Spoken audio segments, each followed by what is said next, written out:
जैसा कि मैं कहता हूँ ये क्वेश्चन भी बहुत इंटरेस्टिंग है, ठीक है।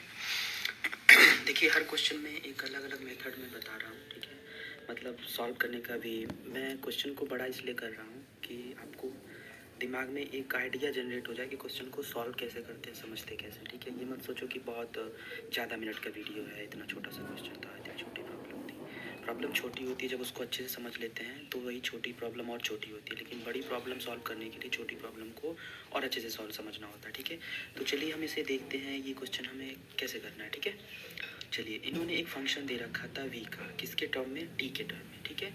v as a function of t, ठीक है। मैथ्स में हम फंक्शन के बारे में पढ़ते हैं, ठीक है। फंक्शन उसे कहते हैं जिसमें एक इनपुट दिया जाता है, ठीक है। एक इनपुट मतलब इनपुट बहुत सारे होते हैं लेकिन एक फिक्स आउटपुट होता है। मतलब ये कि t की वैल्यू अगर 1 रखेंगे तो v कुछ और आएगा, t की वैल्यू 2 रखेंगे तो v कुछ और आएगा। मतलब कुछ न कुछ v आ रहा है, यानी कि डिपेंड किस पे कर रहा है, t पे, ठीक है। तो इसी को कहते हैं v as a function of t, ठीक है। चलिए हमें इसे बताना है एवरेज एक्सीलरेशन, जिसमें 0 से लेके 3 सेकेंड के बीच में। तो इसमें डेरिवेशन का कोई यूज़ नहीं होगा, डेरिवेटिव वगैरह कुछ नहीं, बहुत सिंपल है। Velocity is given, so first of all convert this function into acceleration.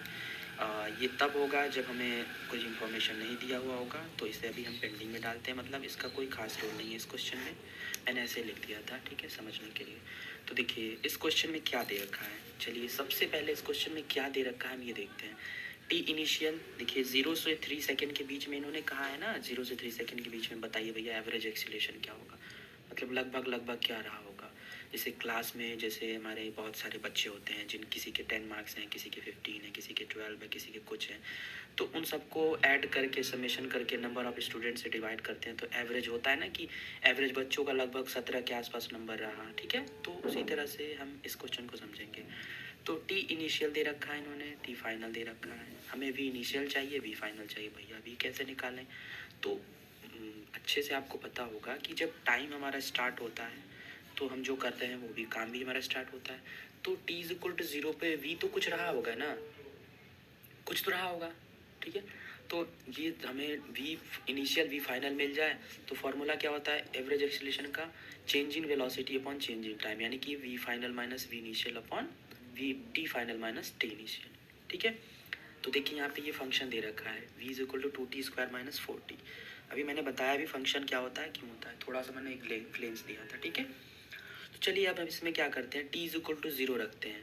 भाई t इज इक्वल टू 0 पे वेलोसिटी कुछ ना कुछ रही होगी। चलिए देख लेते हैं, फंक्शन में हम t इज इक्वल टू 0 रख लेते हैं। तो v इनिशियल निकालने के लिए हम फंक्शन में t की वैल्यू हमने 0 रख दी। देखिए यहाँ पे t स्क्वायर था ना, तो 0 स्क्वायर 4 इंटू 0, तो 0 स्क्वायर 0, 4 0, तो 2 इंटू 0 0, 4 इंटू 0 0, 0 माइनस 0 0, तो ये हमारा v इनिशियल आ गया 0, ठीक है। अब हम आगे चलते हैं, ठीक है। चलिए t is equal to 3 second पे, यानी कि t is equal to 3 second पे गाड़ी रुक गई होगी, जो भी हुआ होगा। हमें 3 सेकेंड पे वेलोसिटी चाहिए, तो हमने फंक्शन में t की जगह पे क्या रख दिया, 3 रख दिया, सिंपल है। 3 स्क्वायर 9, 3 इंटू 4 12, 2 9 जा 18 और माइनस 12, ये तो बच्चों वाला कैलकुलेशन है, ये आप कर सकते हो, बहुत सिंपल है। तो v फाइनल आ गया इतना। अब देखिए आपके पास क्या क्या है, t इनिशियल है, t फाइनल है, v इनिशियल है, i मीन्स इनिशियल, v मतलब फाइनल, v फाइनल है।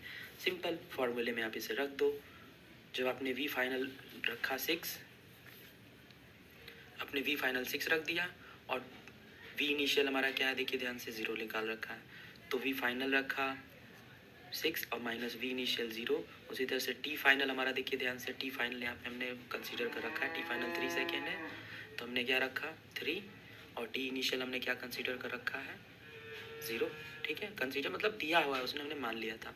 तो 6 माइनस 0 6, 3 माइनस 0 3, इसको सॉल्व किया तो 2, यानी कि एवरेज एक्सीलरेशन क्या आ गया 2 मीटर पर सेकेंड। और हमेशा याद रखिए कभी भी आप इसकी यूनिट नहीं बोलेंगे, यूनिट अगर आपने नहीं लिखा तो क्वेश्चन को क्रॉस कर दिया जाएगा। सो ऑलवेज रिमेंबर कि हमें यूनिट जरूर लिखना है, ठीक है।